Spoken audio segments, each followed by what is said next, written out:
नमस्कार बच्चों, स्वागत है आप सभी का सीएचएस कॉन्सेप्ट के ऑनलाइन लर्निंग प्लेटफॉर्म पर। मेरा नाम है ओमी त्रिपाठी और मैं आपकी सीएचएस की मेंटोर। आप सभी मुझे जानते ही होंगे, मैंने भी आपकी तरह, आप तो सोच रहे हैं जाने का, मैंने पढ़ाई कर लिया है सीएचएस से। आप सभी को मेरी शुभकामनाएं, आप सभी भी जाएं मेरी तरह ही पढ़कर आप सीएचएस से बाहर आएँ। तो आज हम बात करेंगे ऑल अबाउट सीएचएस, हर कुछ सीएचएस के बारे में। सीएचएस बोले तो सेंट्रल हिंदू स्कूल, उसके बारे में हर कुछ जानकारी हम प्राप्त करेंगे आज के इस वीडियो में। तो आज आप सभी जान रहे हैं कि सेंट्रल हिंदू स्कूल की दो शाखाएं हैं, एक शाखा जो कि बॉयज़ स्कूल की है और एक दूसरी शाखा है जो कि गर्ल्स स्कूल की है। तो ये दो भागों में डिवाइडेड है ये स्कूल। हालांकि डिवाइडेड नहीं है, यूनिटी एंड डाइवर्सिटी है, मतलब डाइवर्सिटी भी नहीं है, डिवाइडेड तो है ही। स्कूल अलग है लेकिन दोनों स्कूल के फॉर्म्स एक ही बार आते हैं, एंट्रेंस एक साथ होते हैं, लड़की और लड़कियां साथ ही में एंट्रेंस देते हैं, इसकी कोई भी दिक्कत नहीं है। ठीक है, तो सेंट्रल हिंदू स्कूल का आप सभी जान रहे हैं कि बुलेटिन आ चुका है और 20 फरवरी को, जैसा कि बुलेटिन में लिखा है 20 फरवरी को, मतलब कि 2-4 दिन बाद आपका फॉर्म भी आ जाएगा। तो आप सभी बिल्कुल तैयार रहिए, फॉर्म आने वाला है। और आप सभी ये भी जानते होंगे कि इस बार गर्ल्स की कोई भी सीट नहीं है। तो आइए इसी के बारे में डिस्कस करते हैं डिटेल में। ठीक है, तो सबसे पहले मैं आपको ये बता दूं कि अगर आप भी इच्छुक हैं सेंट्रल हिंदू स्कूल में पढ़ने के लिए, तो हम खुद भी पढ़ाते हैं। जी हाँ, मैं आपकी मेंटोर ही हूँ, मैं भी पढ़ाती हूँ। बहुत सारे हमारे फैकल्टी मेंबर्स हैं, रजनीश सर हैं, रवि सर हैं, अमित सर हैं, विकास सर हैं, मैं हूँ, मैम है। तो हम सभी लोग पढ़ाते हैं आपको। हमारा एक बैच चल रहा है 9 संकल्प बैच, जिसमें कि सिर्फ 999 में आपको पूरी बैच मिलेगी। आपकी पूरी अच्छे से प्रिपरेशन होगी सेंट्रल हिंदू स्कूल के लिए और आप क्रैक करेंगे। तो अच्छी प्रिपरेशन करना चाहते हैं, अच्छी गाइडेंस के साथ तैयारी करना चाहते हैं तो हमारे बैच से ज़रूर जुड़िए। ज़्यादा जानकारी के लिए आपको नंबर दे दिया जाएगा, उस पर आप संपर्क कर लीजिएगा। इसके अलावा सीएचएस कॉन्सेप्ट नाम से हमारा ऐप है, उसे डाउनलोड कर लीजिए। सीएचएस कॉन्सेप्ट से हमारा टेलीग्राम चैनल भी है, उसे भी ज्वाइन करके और जानकारी प्राप्त कर सकते हैं। इसके अलावा इस चैनल पे भी बहुत सारे वीडियोस गए हैं जिस पे आपको जानकारी मिलती रहेंगी। ठीक है तो आगे बढ़ते हैं और इसके बारे में जानते हैं। सेंट्रल हिंदू स्कूल में, मतलब सीएचएस में एडमिशन लेने के लिए आपको एक चीज़ करना होता है। क्या करना होता है? तो एक एग्ज़ाम देना होता है। एग्ज़ाम का नाम है SET, स्कूल एंट्रेंस टेस्ट। ठीक है, CUET होता है जो कि लोग बड़े हायर एजुकेशन के लिए करते हैं। आप छोटे बच्चे हैं तो आपको स्कूल एंट्रेंस टेस्ट देना होता है। तो 2026 का स्कूल एंट्रेंस टेस्ट के लिए जो फॉर्म आने वाला था वो 20 फरवरी को आएगा, आप सभी को पता है। ये देख रहे हो, ये गेट जो है वो सेंट्रल हिंदू गर्ल्स स्कूल का है। ये गेट मेरे स्कूल का है, मैंने इसमें पढ़ाई की है। और इस गेट को, मतलब इस स्कूल को बनाने वाली के नाम क्या है तो ये भी जान जाइए। एनी बेसेंट ने इसकी स्थापना की है, डॉक्टर एनी बेसेंट, इन्होंने ही इसको बनाया है। मालवीय जी ने पूरे BHU की स्थापना की। आप सभी जान रहे हैं कि CHS जो है वो BHU का ही एक स्कूल है, BHU से ही एफिलिएटेड एक स्कूल है। ठीक है, अब आगे बढ़ते हैं और इसके बारे में और जानते हैं। तो सबसे पहले आप सभी को ये बहुत ही हर्षोल्लास के साथ मैं बताना चाहती हूँ कि CHS ने अपनी बुलेटिन को फाइनली लॉन्च कर दिया। और मैं सीधे डायरेक्ट आपको बुलेटिन से बताऊंगी, हवा में कोई भी बात नहीं करने वाली हूँ, सारी बातें साक्ष्य हैं जो मैं आपको बताने वाली हूँ। सबसे पहला बात मैं ये बताऊंगी कि ऑनलाइन एप्लीकेशन कब आएगा। बच्चों का सवाल रहता है कि मैम एप्लीकेशन कब आएगा। तो बेसिकली आप ये जानो कि एप्लीकेशन जो है वो ऑनलाइन आएगा, ऑफलाइन एप्लीकेशन नहीं आएगा। और कब आएगा तो 20 को आएगा, 20 फेब को आएगा, 20 फरवरी को आएगा 2026, उस दिन फ्राइडे है।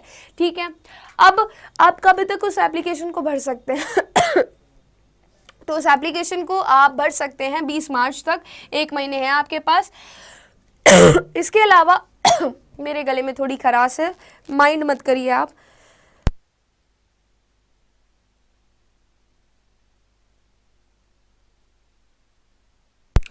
इसके बाद डेट ऑफ करेक्शन, तो अगर आपके फॉर्म में कोई गलती हो गई, इन केस ट्राई करिए कि गलती ना हो, आराम से फॉर्म भरिए, बहुत समय है। लेकिन मान लो कोई गलती हो गई तो 23 मार्च तक आपके पास डेट रहेगा। 23 से 27 मार्च पोर्टल खुलेगा और आप उसको करेक्ट करा सकते हैं। ठीक है, इसके बाद क्या है, सिर्फ मैं क्लास कौन कौन से क्लास की बात कर रही हूँ ये भी मैं बता दूँ। तो हम लोग बात कर रहे हैं क्लास 6 की, क्लास 9 की और क्लास 11 की। यस, हम तीनों क्लास की बातें कर रहे हैं। क्लास 6 और 9 और 11 में एडमिशन होता है बच्चों का, तो तीनों की ही बात कर रहे हैं। इसके अलावा एक हमारा स्कूल है बाल वाटिका, बाल वाटिका 2, 3 और 1 क्लास में भी उसमें एडमिशन होता है, तो उसकी भी बात कर ही लेते हैं लगे हाथ। तो ये सारे फॉर्म्स जो है क्लास 6 की हो जाए, मतलब क्लास 9 की और 11 की मैं बात करी थी, इस टाइम फॉर्म आएगा। अगर मैं क्लास 6 की बात करूं तो क्लास 6 के भी उसका इंट्रेंस नहीं होता है। क्लास 6 में आप स्कूल इंट्रेंस टेस्ट नहीं देते हैं, उसमें आपका क्या होता है कि डायरेक्ट एक वो रहता है लॉटरी। यस, लॉटरी से एडमिशन होता है। इसमें क्या होता है कि आपको फॉर्म भरना होता है, जब फॉर्म आएगा आप भर देंगे, उसके बाद आपकी लॉटरी आएगी, एक लिस्ट निकलेगी, दूसरी लिस्ट होगी। इसमें आपका कोई रोल नहीं होता है कि नहीं लॉटरी में मेरा, इसमें टोटली लक पे डिपेंड करता है। तो पहली लिस्ट आएगी वो 29 अप्रैल को आएगी, पता चलेगा कितने बच्चों का हुआ है। इसके बाद दूसरी लिस्ट भी आएगी, दूसरी लिस्ट 5 मई को आएगी और उसमें पता चलेगा कि तुम्हारा नाम आया है कि नहीं। 2 लिस्ट आती हैं और आपको पता चल जाता है आपका एडमिशन हुआ है कि नहीं। ये क्लास 6 के लिए है। इसी में क्या है कि अगर आप जनरल कैटेगरी से बिलोंग करते हैं तो जनरल कैटेगरी के लिए 30 अप्रैल को लिस्ट आएगी पहली, और दूसरी जो है वो 4 मई को आएगी। इसके अलावा अगर आपके पापा मम्मी बीएचयू में जॉब कर रहे हैं, ठीक है, आप बीएचयू एम्प्लॉय कोटा आपके पास है, या फिर आप दिव्यांग है बच्चे हैं, तो आपकी 28 को आ जाएगी लिस्ट, और 28 को तो इस प्रकार से आपकी लिस्ट आएगी। क्लास 6 की मैं बात कर रही हूँ, छोटे बच्चों की बात कर रही हूँ। ठीक है, आगे बढ़ते हैं और दूसरी बात करते हैं। सबसे पहले मैं आपको बता दूं कि जो बच्चे क्लास 6 को छोड़ के मतलब क्लास 9th और 11th के लिए प्रिपरेशन कर रहे हैं उनके लिए क्या क्या चीज़ें हैं। तो बच्चों ध्यान दीजिए, ध्यान देने योग्य बात यह है कि सबसे पहले आपका जो एग्ज़ाम होगा वो किस मोड में होगा। तो एग्ज़ाम जो है वो ऑफलाइन मोड में होगा। आप यहाँ पे बनारस में ही, बनारस आपका सेंटर है वाराणसी, तो आप बनारस में ही आके पेपर देंगे। ठीक है, बनारस में आके तुम्हें पेपर देना होता है, ऑफलाइन मोड में होता है। कभी कभी सवाल जो होता है एक सवाल 3 मार्क्स का हो जाता है, और कभी कभी किसी साल क्या होता है एक सवाल जो है वो 1 मार्क्स का हो जाता है। ये डिपेंड करता है कि कितना सवाल, मतलब ये डिपेंड करता है कौन सा ईयर है। अभी कंफर्म नहीं है कि इस बार 3 मार्क्स का हो रहा है या 1 मार्क्स का। आप इतना ध्यान रखिए कि 100 नंबर ऑफ क्वेश्चन जो है वो 100 रहते हैं, तो 100 क्वेश्चन आपको पूछे जाएंगे, 100 सवाल। इसके अलावा एक चीज़ और कि आपको ये जान के खुशी होगी कि निगेटिव मार्किंग नहीं होती है। यस, सो आपके एग्ज़ाम में निगेटिव मार्किंग नहीं होती है। नो निगेटिव मार्किंग मैं लिख सकती हूँ, ठीक है, तो निगेटिव मार्किंग नहीं होती है। इसके अलावा ऑफलाइन एग्जाम होता है, तो जो भी एडमिट कार्ड वगैरह आपको मिलेगा वो उसको लेकर आना होगा, फोटो वगैरह, और यहीं पे सेंटर आएगा, तुम्हें बनारस में ही आके एग्ज़ाम देना होगा। अब आगे बात करते हैं। देखो यहाँ पे ये नंबर लिखा हुआ है हमारे कॉलिंग नंबर, तो तुम्हें अगर बैच ज्वाइन करना है तो आप यहाँ से एक बार कॉल करके पूछ लेना उसके बारे में, फिर करना, ठीक है। चलो, अब क्या है कि अगर मैं सेंट्रल हिंदू गर्ल्स या बॉयज़ स्कूल दोनों की बात करूं कि कब आएगा फॉर्म, तो ऑब्वियसली अभी मैंने बता दिया 20 फरवरी को फॉर्म आ रहा है, 20 मार्च तक फॉर्म रहेगा, 23 मार्च को आप करेक्शन करा सकते हैं। फॉर्म की फ़ीस कितनी होती है अगर ये आपको जानना है तो देखो, अगर आप SC और ST कैटेगरी से बिलोंग करते हैं तो आपको सिर्फ 550 में फॉर्म मिल जाएगा, आप 550 में ही फॉर्म भर सकते हैं। लेकिन अगर आप दूसरे कैटेगरी से बिलोंग कर रहे हैं, मान लीजिए आप जनरल हैं, OBC है, ये सब कैटेगरी से आप बिलोंग कर रहे हैं, EWS हैं, तो आपको 800 में फॉर्म मिलेगा, मतलब आप फॉर्म की फ़ीस 800, ठीक है। इसके अलावा date of issuing admit card, कब आएगा हमारा एडमिट कार्ड, ये भी सवाल होगा। अभी मैंने बोल दिया कि तुम्हें ऑफलाइन पेपर देना है, एडमिट कार्ड लेकर आना है, तो एडमिट कार्ड की डेट क्या है, कब आएगी एडमिट कार्ड, तो एडमिट कार्ड आएगी 11 अप्रैल को बच्चों, 11 अप्रैल को एडमिट कार्ड आ जाएगी, ठीक है। और एग्जाम कब होगा मैम लगे हाथ, तो ये भी बता दीजिए। तो आइए जानते हैं। अगर तुम क्लास 11th आर्ट्स की प्रिपरेशन कर रहे हो तो 22 अप्रैल को तुम्हारा एग्जाम होगा। अगर तुम क्लास 11th कॉमर्स की प्रिपरेशन कर रहे हो तो 23 अप्रैल को एग्ज़ाम होगा। तुम अगर क्लास 11th बायोलॉजी की प्रिपरेशन कर रहे हो तो तुम्हारा 24 अप्रैल को एग्ज़ाम होगा। क्लास 11th मैथ्स की प्रिपरेशन कर रहे हो तो 25 अप्रैल को होगा। और क्लास 9th के लिए कर रहे हो प्रिपरेशन, 9th में एडमिशन के लिए, तो तुम्हारा 26 अप्रैल को पेपर होगा, ठीक है। इस बार आपको जान के थोड़ा सा दुख होगा कि लड़कियों के लिए क्लास 9th में अपॉर्चुनिटीज़ कम है। यस, क्योंकि क्लास 9th में इस बार सिर्फ लड़कों की सीट आई है, लड़कियों की कोई सीट नहीं आई है। अब मैं बता दूं कि कौन कौन से सब्जेक्ट से पेपर होता है। इसके अलावा हम पहले एलिजिबिलिटी क्राइटेरियाज पे बात कर लेते हैं। आपकी क्या एलिजिबिलिटी क्राइटेरिया है, तो क्लास 9th में तुम एडमिशन तभी ले सकते हो जब तुम्हारी एज 13 से 15 साल के बीच में होगी, ठीक है। पहली एलिजिबिलिटी क्राइटेरिया ये है, और दूसरी ये है कि तुमने क्लास 8 को पास कर दिया है।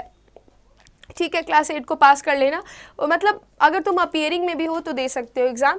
फिर अगर मैं क्लास 11 की बात करूं तो क्लास 11 में तुम्हारी साल 18 होनी चाहिए, मतलब तुम 18 साल के होने चाहिए।